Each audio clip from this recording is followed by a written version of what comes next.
創世記第39章，約瑟被帶下埃及去。有一個埃及人，是法老的內臣護衛長波提乏，從那些帶下他來的以實瑪利人手下買了他去。約瑟住在他主人埃及人的家中，耶和華與他同在，他就百事順利。他主人見耶和華與他同在，又見耶和華使他手裏所辦的盡都順利，約瑟就在主人眼前蒙恩，伺候他主人，並且主人派他管理家務，把一切所有的都交在他手裏。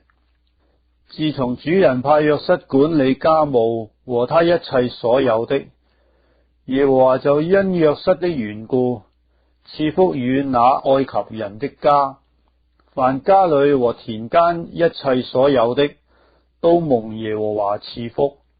波提乏將一切所有的都交在約瑟的手中，除了自己所吃的飯，別的事一概不知。約瑟原來秀雅俊美。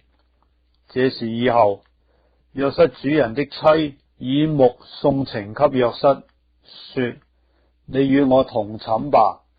約瑟不從，對他主人的妻說：看啊，一切家務我主人都不知道，他把所有的都交在我手裏，在這家裏沒有比我大的，並且他沒有留下一樣不交給我，只留下了你，因為你是他的妻子。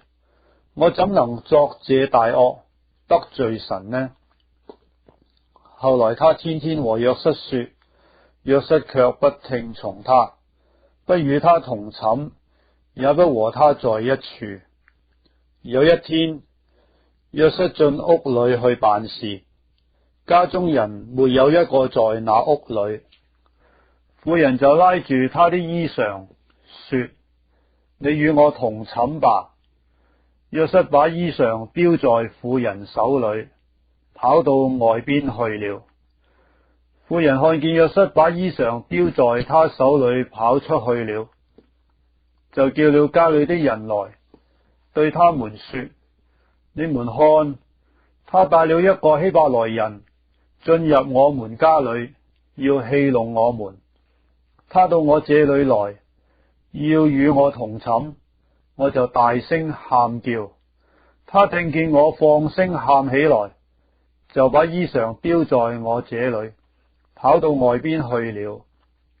婦人把約瑟的衣裳放在自己那裏，等着他主人回家，就對他如此說：你所帶到我們這裏的那希伯來僕人進來要戲弄我，我放聲喊起來，他就把衣裳丟在我這裏跑出去了。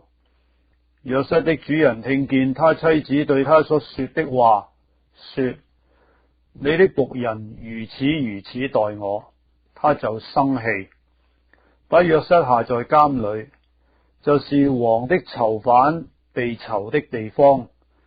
於是約瑟在那裏坐監。但耶和華與約瑟同在，向他施恩，使他在司獄的眼前蒙恩。司獄就把監裏所有的囚犯都交在約瑟的手下，他們在那裏所辦的事，都是經他的手。凡在約瑟手下的事，司獄一概不察，因為耶和華與約瑟同在，耶和華使他所作的盡都順利。